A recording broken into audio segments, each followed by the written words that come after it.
Did you love the Caves and Cliffs update? Then this is for you. This is Alex's Caves, one of the most adventurous Minecraft mods created by the author of Alex's Mobs. This massive Forge mod introduces a series of extraordinary rare cave biomes, brimming with unique blocks, items and creatures. Let's dive deeper on a subterranean adventure and explore what's hidden beneath in this mod showcase. The main guide in the mod is called the Cave Compendium. It's basically a craftable guidebook that allows you to see general content about the mod. It kind of acts like an in-game wiki of sorts. You can find these in loot chests or barrels in underground cabins with a 50% chance, although the crafting recipe will be on screen as follows. The book provides insightful documentation about everything within the mod. This is the biomes, mobs and the general progression that the mod yields. It's broken down into chapters and you can unlock further knowledge. To unlock this information, particularly the 5 different biome sections, you need to use the corresponding type of cave codex for that biome. To obtain cave codices, you need to complete the research of a cave tablet within the Spelunkery table. This is the interface of the Spelunkery table. You'll need to provide a cave tablet, which you can find within underground cabin structures, which I'll show you in a few moments,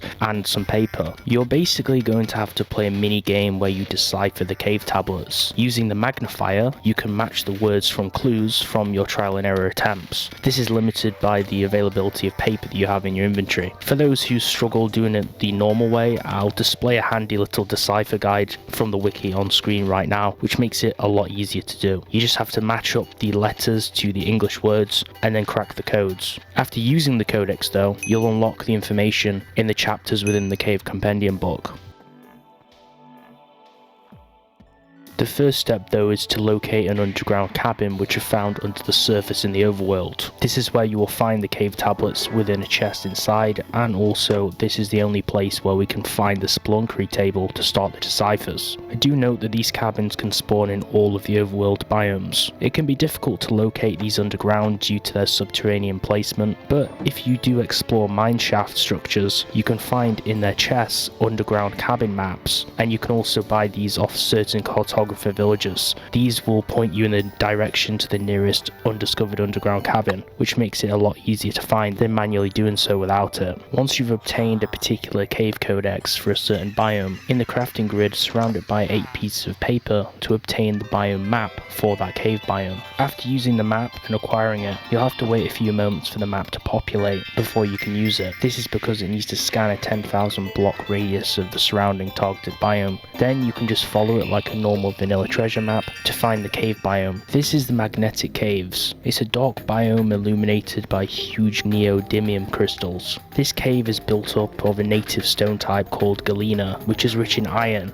and it can be packed and smelted into iron pieces. This is a very dangerous biome to traverse, mainly due to the ferromagnetic properties of armor types chainmail, netherite and iron, meaning you'll be magnetized around, and there's a decent amount of monsters with very powerful attacks which are dangerous and can surprise you for the wrong reasons. As you can see, there's 2 different color types of neodymium. This is the main resource of the Magnetic Caves, and it comes in 2 forms, the azure, the blue, and the scarlet, which is the red. The azure is the repelling force, and the scarlet acts as an attracting force, of course based off the sides of a magnet.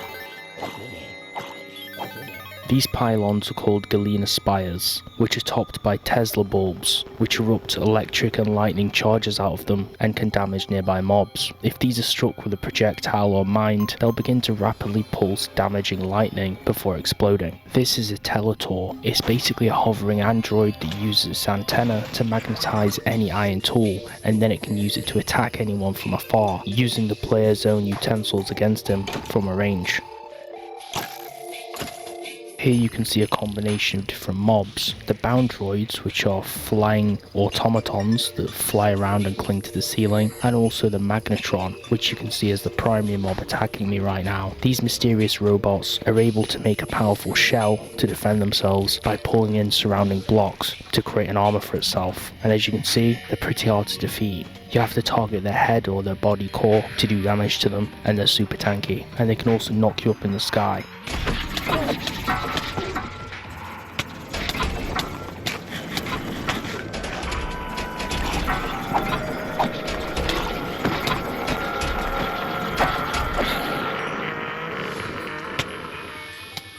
Here's an example of the magnetization effect when wearing armor. As you can see, I got knocked back by an arrow from the skeleton into one of the crystal segments, and I actually struggled to detach myself from it. Also note that this allows you to walk up and down them vertically, but if you're crowded by a group of mobs like I was in this situation, it becomes almost impossible to get out.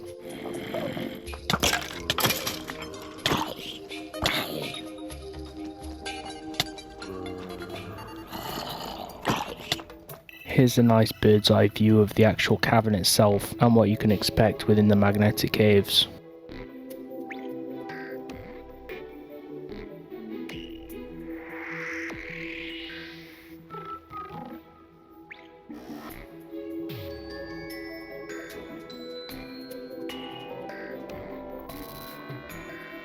Here's a showcase of all of the mobs within the magnetic caves biome. First of all, we have the Teletor, the hovering androids that we showed earlier. We have the Magnetron, which creates the powerful shell from surrounding blocks. Boundroids, which cling to the ceilings of the caves and can crush outsiders with heavyweight heads. Ferroslimes, which are slimes made out of liquid metal that can fuse together to become bigger and stronger. And also Notors, which are small drones that can scan for any potential surrounding intruders and then report them to their allied mobs. These are defensive mobs that aren't typically dangerous themselves, but they can call for hostile mobs to attack you. Then we also have the resistor shield, which creates a magnetic torrent of energy which slams on the ground and can damage enemies. As you can see, this has some really cool effects and is particularly useful against magnetic enemies and using it within the magnetic caves biome.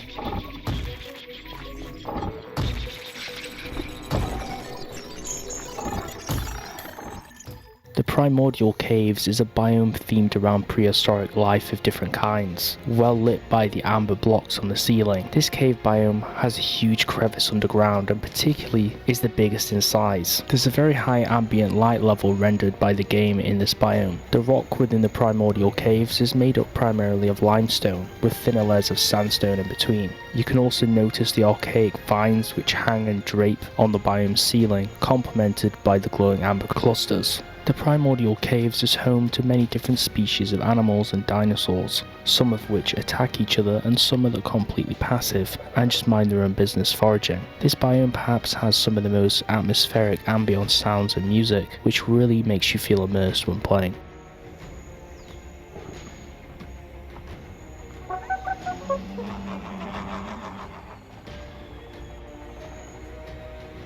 You may also find the tribal campsite structures. These are small, humble abodes hidden within the Primordial Caves, perhaps lived in by tribe members, although these aren't mobs that you can actually find in the mod yet. These are marked by cave paintings and murals on the wall, urns and campfires on the ground, and usually a second floor you can climb up and access a chest, which actually has some useful items for survival, such as throwable limestone spears and other survival equipment, like amber, animal hides and coal. Very primitive things.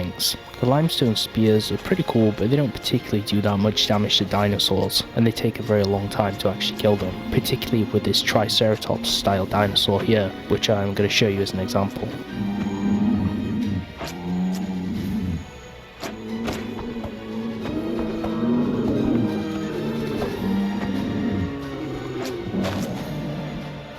You can notice the subpteranodons, aqua blue yellow pterosaurs, which you can see flying around the Primordial Caves with amazing ambient sounds. These guys sometimes passively crawl on the ground or roost within this biome, and can also be tamed with Trilocaris, which are tails which you can use to tame them and make them stay, follow or wander the player. You can actually fly these, which kind of perform in a similar fashion to Elytra but much better.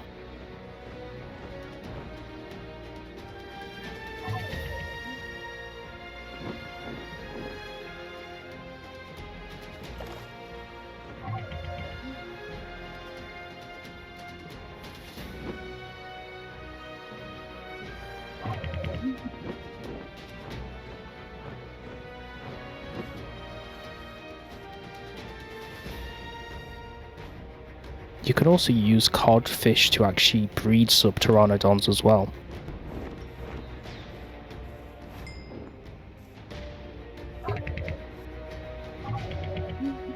The Tremosaurus is the apex predator, akin to a Tyrannosaurus, which spawns within the Primordial Caves alone, and immediately starts hunting for food. You'll notice these by their loud roars and thundering footsteps, which causes other surrounding mobs to panic and run away, and it'll also knock the subpteranodons out of the sky whilst they're flying. This mob has a normal bite attack and also a thrash attack. Surprisingly, you can actually tame these mobs as well, but it takes a long and complicated process to do so. You first need to stun it with a primitive club, which stuns any mob, and then feed it a serene salad, which snaps it out of being stunned. You then need to keep repeating this until the Tremosaurus is tamed, kind of like in a similar fashion to how you can actually tame horses. You can also mount it and use it as some kind of fashionable war mount, which will attack any mobs which you actually hit yourself.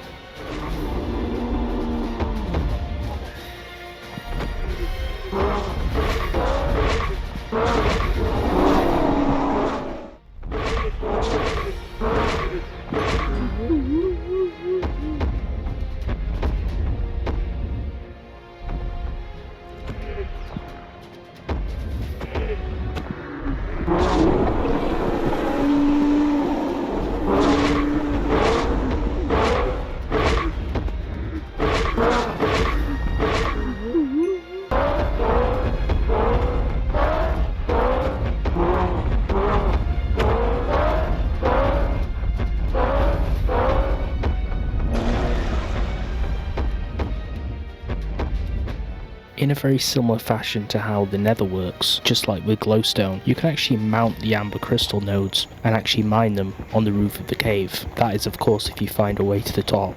You can mine the amber as well as the luminescent light blocks which sit in the centre of them, which are called amber sol, which emit that rotating light which you can notice even from the very bottom of the biome as you look up to the cave ceiling.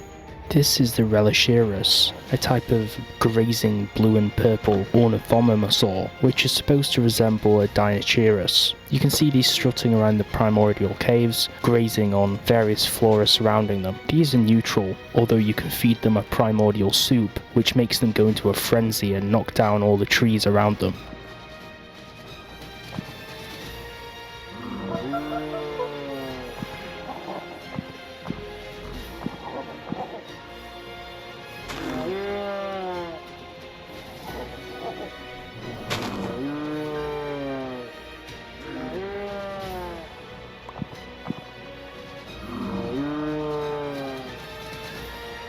Here's a showcase of all the mobs in the biome, including the Velociraptors, which are pack-hunting raptors that swarm prey in large numbers and can open doors and chests. The Growtoceratops, which is a prehistoric mob based upon the Triceratops, and can be bred using tree stars.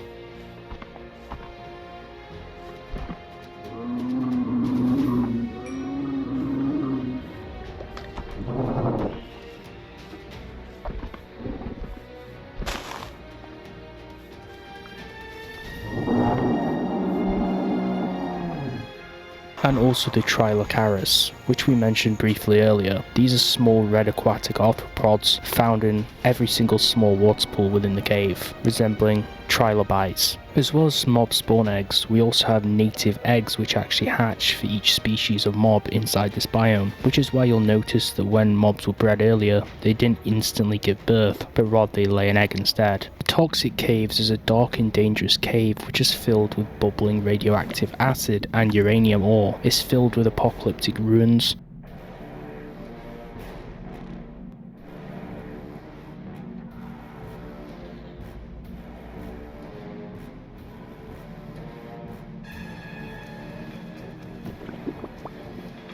and monsters like Brainiacs and Nuke, which you've probably seen from those huge atomic explosions from the trailer. There's a very muted and quiet ambience to this biome, with rumbling sounds, echoes and faded clickers of Geiger counters. The walls of this cave are lined by the dark green stone type called Radrock, and blocks like sulfur, which is constructed in pillars around the cave along with sulfur crystals.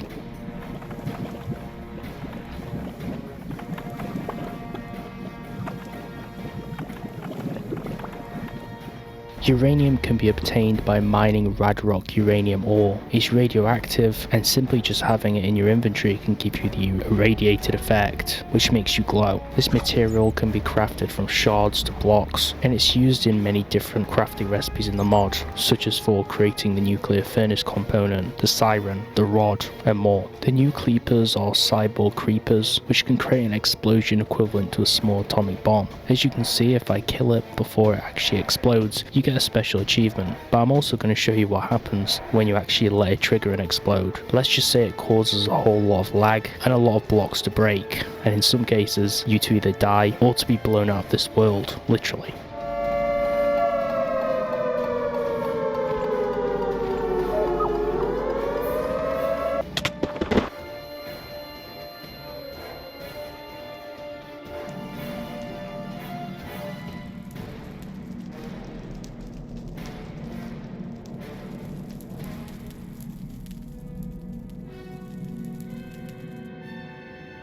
And of course, when dealing with radioactive waste, always come equipped with a hazmat suit. Shout out to anyone that notices the Breaking Bad reference here on the achievement. You can also see the irradiated effect which I have on my player as well, from the radioactive elements in the biome. Perhaps one of the most coolest elements of this mod is the ray gun weapon, which reminds me of Call of Duty Zombies, but it doesn't really operate in the same way that the COD Zombies ray gun does, because instead of just shooting out projectiles, this shoots out a constant beam, which gets more accurate the longer you hold it down. It's basically projecting a radioactive laser, which you can see really does a lot of damage over time.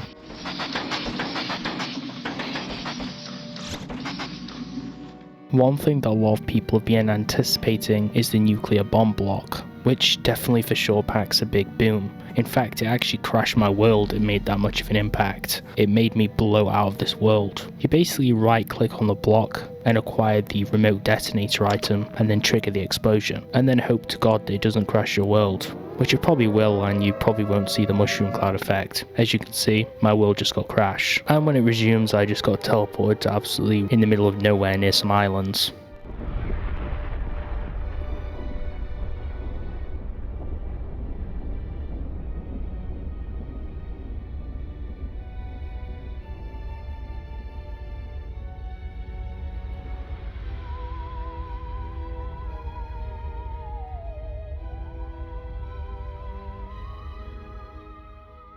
This is the Abyssal Chasm, an underwater biome found exclusively underneath surface oceans, which are filled with mobs like tube worms and strange ruins, home of the powerful deep ones, which are very similar to Naga, and also Hullbreaker, the boss, which you probably don't want to see whilst you're in a submarine. This is an extremely dark biome, which simulates the deep sea, where you'd expect fish like anglerfish to reside. You can hear sounds of submarines, and the light has completely dissipated, as you're clearly underneath in the ocean trench.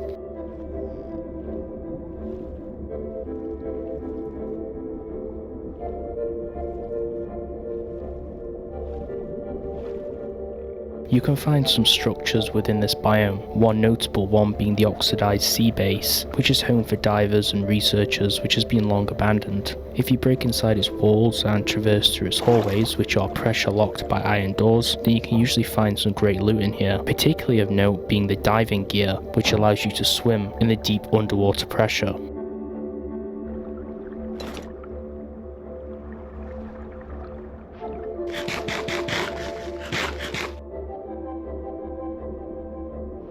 There's also some resources like a blast furnace and upgrade station. Now for some mobs. First of all, we have lanternfish, which are small bioluminescent fish. We also have sea pigs, which are deep sea cucumbers. Tripod fish, which are slender fish with stilt-like fins. Gossamer worms, which are large fluorescent worms that gracefully swim throughout the Abyssal Chasm. Then the aforementioned legendary mythical deep ones, which are humanoid anglerfish, the standard ones which cautiously stalk outsiders and throw ink bombs at them if they get close, knights which defend their allies using tridents, and mages which are humanoid moon jellies which defend themselves by manipulating the surrounding waters, moving gracefully through the ocean.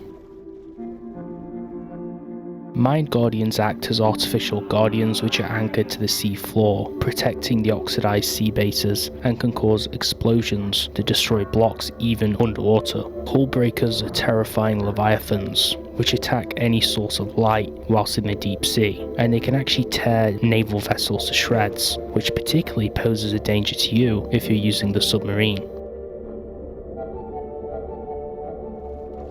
Although the submarine, when driven by the player, is mostly impenetrable to many of the mobs, the bright floodlights that it gives off draws attention within the Abyssal Chasm, particularly from the Hullbreaker itself and dangerous mobs. The Hullbreaker is drawn to glowing mobs of all kinds, and your submarine gives off a whole lot of light. You can ascend and descend in the submarine, and you can go above water, above the ocean biome, and then descend all the way down into the Abyssal Chasm, into the deep water trench, which is really immersive.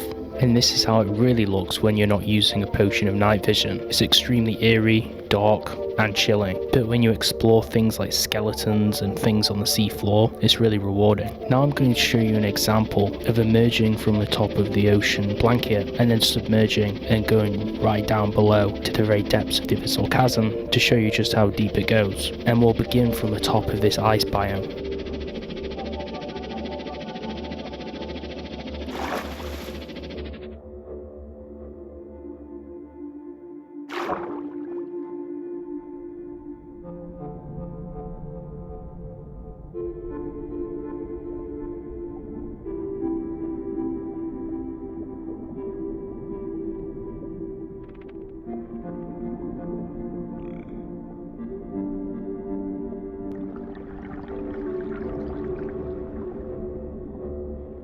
I also want to show you this really cool sea staff item that you can get, which kind of acts as some kind of mage-like weapon, which fires water projectiles. Now as you can see, the particle effects are really cool on the sprites here, but let me explain something even cooler. As you can see on the ground now, the particles of these water splashes which pop up on the ground are very reminiscent of the ones teased for Minecraft. And lastly, we have the Forlorn Hollows, an extremely dark biome composed of guanostone, full of dark, dangerous forces, controlled by the underzealots which patrol the biome itself, who look for sacrifices to appease their dark forces they pray to and to create more Watchers and Forsaken.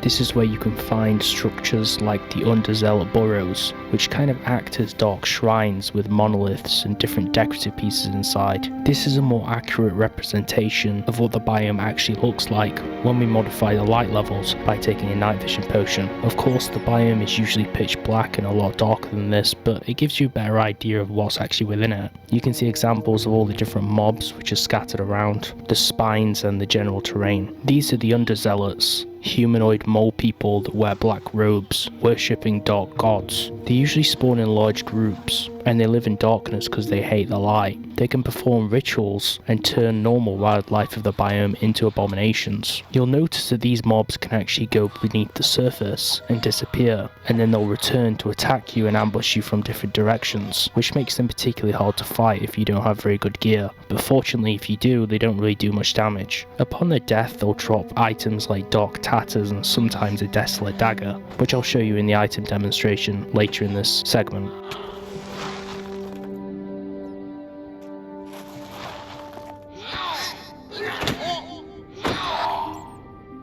Glue moths are large moths that flutter throughout the Forlorn Hollows and are attracted to sources of light. Of course, they have a lesser dislike of light to the mole people I just showed you. They look quite graceful as they fly through the sky, although I wouldn't really like to see one in real life. Watchers are creepy humanoids which are created when a glue moth is corrupted by the darkness. They can possess their victims and force them to see the world through their eyes. It's kind of like you're being stalked from a POV shot on a horror movie, which makes them kind of annoying to fight because if you get close, then they'll possess you in stasis and you have to see from their point of view again, which gets kind of repetitive and annoying, so you have to keep your distance.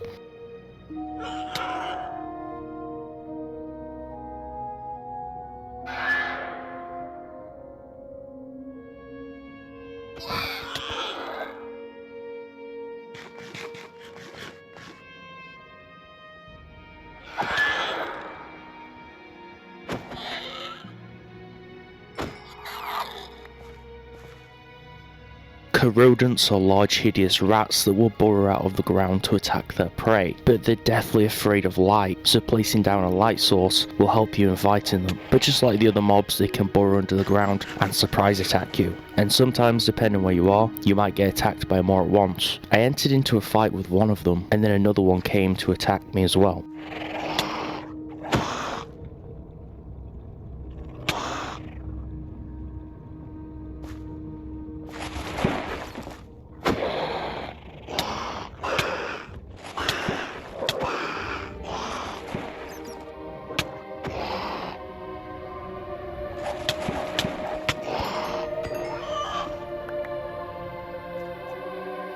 Vespa are giant bats that hang from the ceiling, and they'll swoop down on any unexpected prey from the skies. You may see them flying on the biomes, but for the most part, they're just hanging upside down in the dark. And due to their size and look, they're definitely more scary than the normal typical bats, which you'll also find within this biome. And you'll also notice that the cultists actually perform some kind of rituals or pray to these bats, and they can also land and nestle on the head.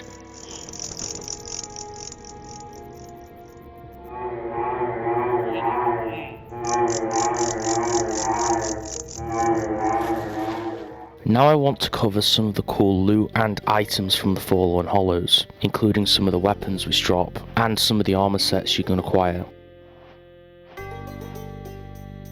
We have the Cloak of Darkness armor set, which you can craft from the silk which drops from the cultists, as well as this awesome bow, which I'm going to show a demonstration on the squid, which fires a set of 4 or 5 arrows in a cone.